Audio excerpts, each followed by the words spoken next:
Hi friends, in this video we are going to discuss about endotracheal intubation.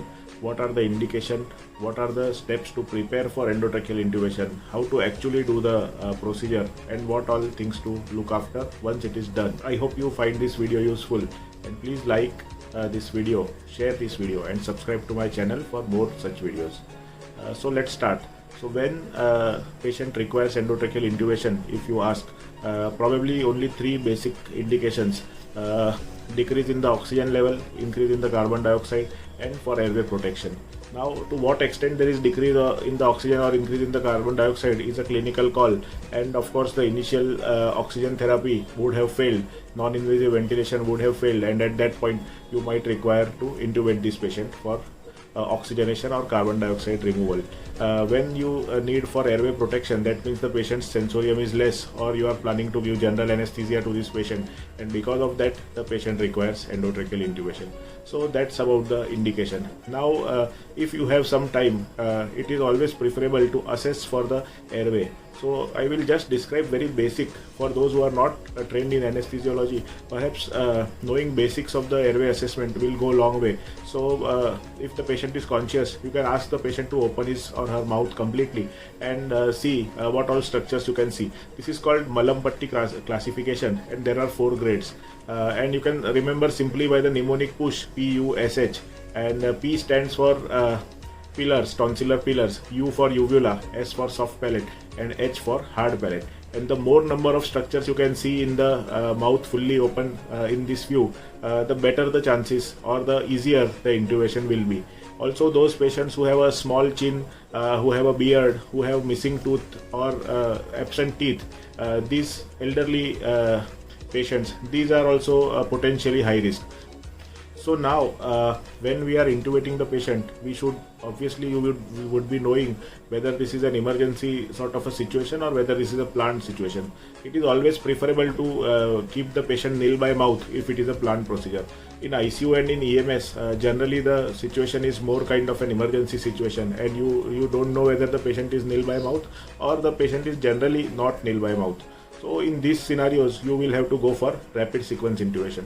So we will discuss about that in the coming few minutes. So regarding the preparation of the intubation, you will have to tell your nurse to prepare certain things. Generally in an ICU or in an emergency medicine setup, the intubation crash cart should be always ready and all the things should be kept available all the time. Generally in our hospital, the cart is ready, and in every shift when the staff changes, they make sure to check each and every parameters and tick the checklist to make sure that when the emergency situation arises, they don't miss any important equipment. So that's how it is managed. I will tell you what all things are needed. So first of all, you will require a bag, ambu bag with a reservoir and a face mask. The face mask should cover the patient's nose as well as mouth. According to the size of the patient, you will have to select the mask size. Apart from bag, mask and reservoir bag, you need oxygen tubing, you need oxygen supply. Generally when we pre-oxygenate this patient, we do it for 3 to 5 minutes and we keep the oxygen at 15 liters per minute. The concept of pre-oxygenation implies that whatever nitrogen is there in patient's lungs gets replaced with oxygen. So practically, if the patient has around 78% of nitrogen in the lungs, when you attempt to intubate, the reservoir of oxygen is very less and patient can desaturate during the procedure itself. Doing a pre-oxygenation maneuver for 3 to 5 minutes ensures that the lungs are filled with oxygen to the maximum potential, and the functional residual capacity is also filled with the 100% oxygen. And this gives you a little more time for the procedure, and risk of desaturation or patient going into a bradycardia or a cardiac arrest like scenario will be minimized. So that's about pre-oxygenation. You will also need a monitor. So you have to, preferably you have to have a real-time ECG, pulse oximeter, non-invasive or invasive blood pressure. If you are relying on non-invasive blood pressure, you keep the cycling time at 2.5 or 3 minutes. So every few minutes the machine takes a reading and you are continuously updated about the patient's blood pressure. So that is important. Other thing you need is equipment for the laryngoscopy. So laryngoscopy handle, laryngoscopy blade, endotracheal tubes, the things which you require for a difficult airway. So stellate, bougie, laryngeal mask airway, oral and nasal airways, you might require a sterile jelly or lubricant, you might require the adhesive tapes to tie when the tube is endotracheal tube is placed into the glottis. That is also very important. Sometimes we need to tie a cotton tape if the patient has a beard. So that these all things have to be prepared. The other most important thing is to prepare the medications. So first you need to know what all medications are there, what groups are there. So in general we can divide into three groups: pre-medication, anesthetic agents and muscle relaxant. You have to remember that while intubating the patient, there are two components that you need to take care of. One component is the consciousness, the other component is the muscle relaxation. So you cannot just give muscle relaxant and anesthetic agents. We have generally four options with us: propofol, midazolam, fentanyl and etomidate. Propofol being the most common agent. That is, the dose of propofol is 1 to 1.5 milligram per kg, and it has to be given slowly over 20 to 30 seconds. The onset of action is within half to 1 minute, and the duration of action is 5 to 7 minutes. Once the propofol is given, you have to give a muscle relaxant, and then after the muscle relaxant effect sets in, you have to intubate. The other option you have is midazolam. The dose of midazolam for intubation is 0.2 to 0.5 milligram per kg. So that would be as high as 25 to 30 or even 35 milligram for a person, and it is a very high dose which can induce hypotension. So you need to be aware of this thing. The third option is fentanyl. It is generally considered safe from the point of view of causing hypotension. The dose of fentanyl also is high compared to the sedative or analgesic dose.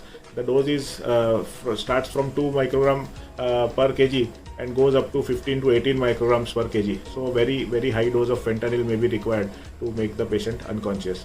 The fourth option that is a useful one is etomidate. The dose is 0.2 to 0.6 milligrams per kg, and the onset is less than 1 minute. The effect is 3 to 5 minutes. So it is a good option. From hemodynamic variation point of view, it is a very safe drug, and when the patient has a cardiac background and risk of developing hypotension, perhaps etomidate is the best drug. In my practice, I have a very limited experience of etomidate, but as the time is progressing, we are getting more and more used to that. In general, we use propofol and fentanyl as a combination, or sometimes fentanyl alone. We use midazolam less often. Now coming to the muscle relaxants, for intubation purpose, you need to have a muscle relaxant which has a rapid onset and as short a half-life as possible, because you need to make sure that the tube is in the right place, and then you can give a longer acting muscle relaxant. So in case you cannot secure the airway, if the patient is out of the muscle relaxant, at least you can ventilate the patient with bag and mask, and the patient's own breathing can start and help the oxygenation further.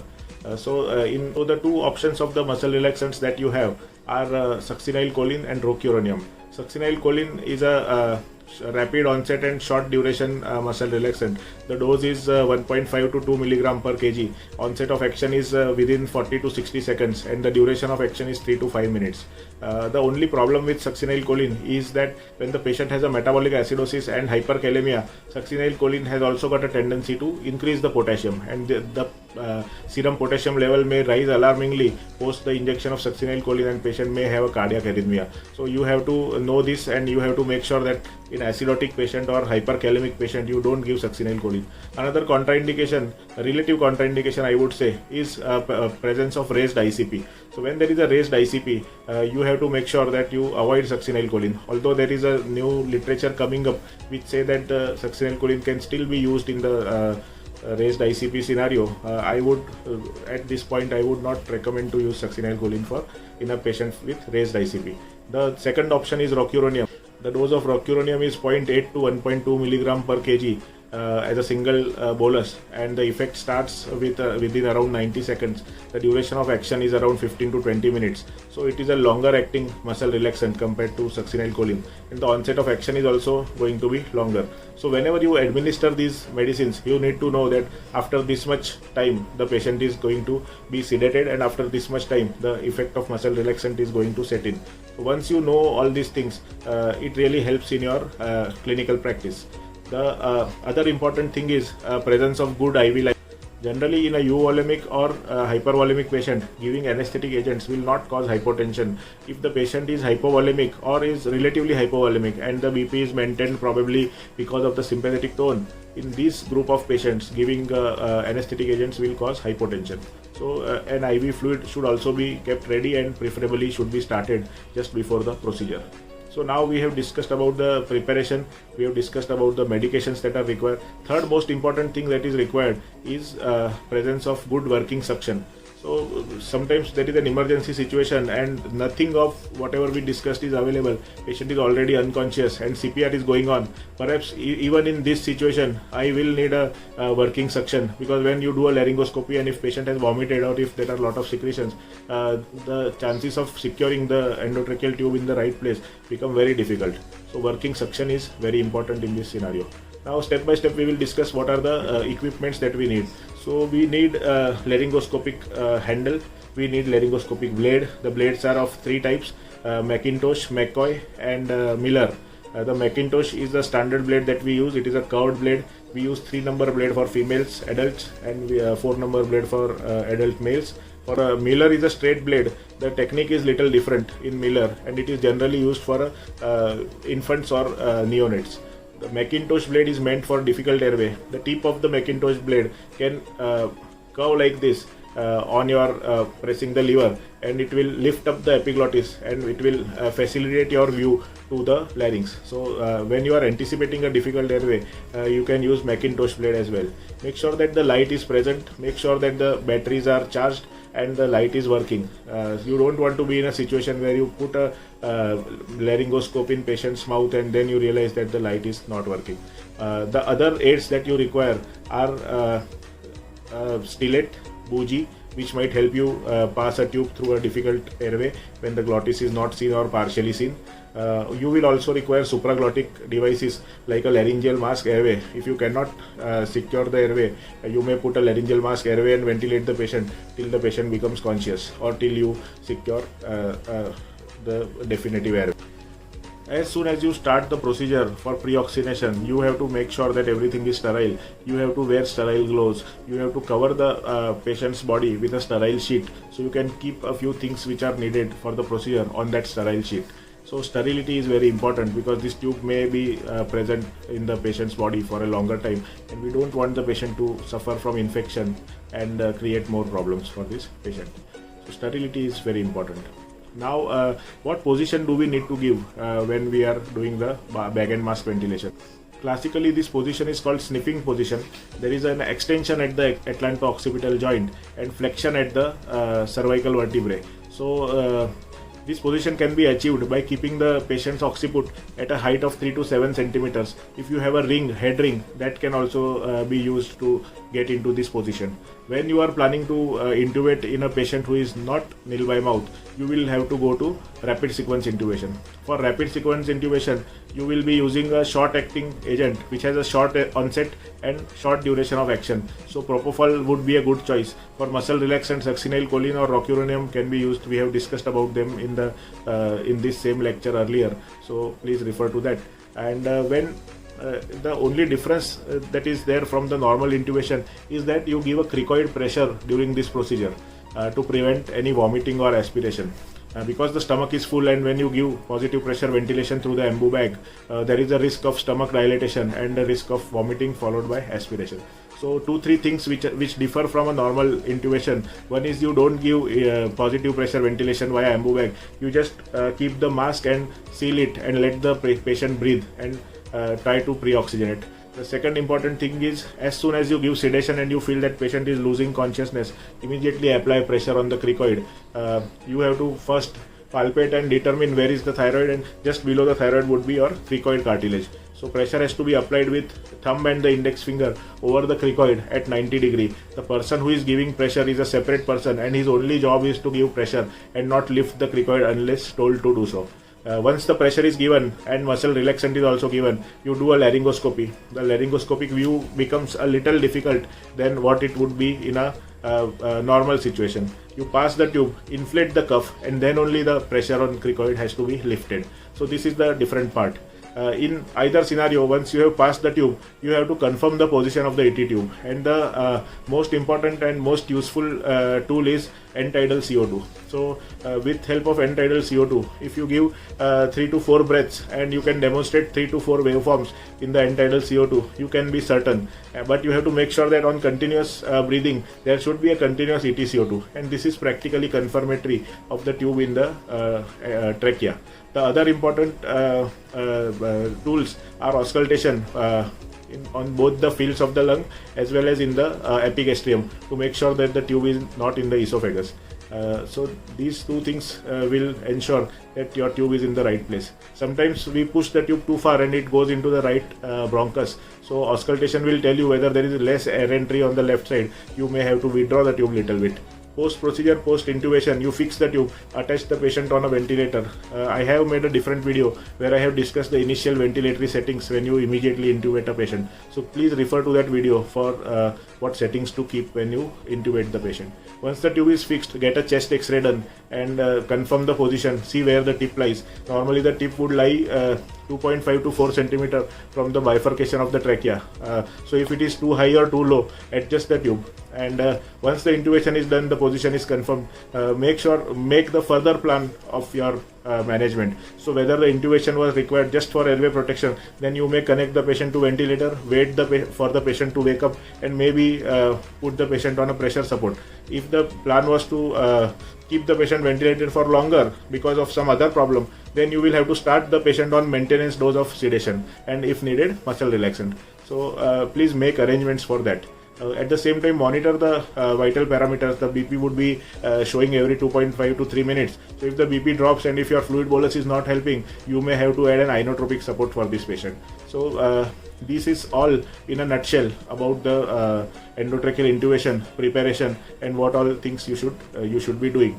I am sharing a laryngoscopic view for you as a reference to know that what all structures you normally see and how a normal laryngoscopic view. I am also going to give you a mnemonic for preparation. STOP-MAID, STOP-MAID.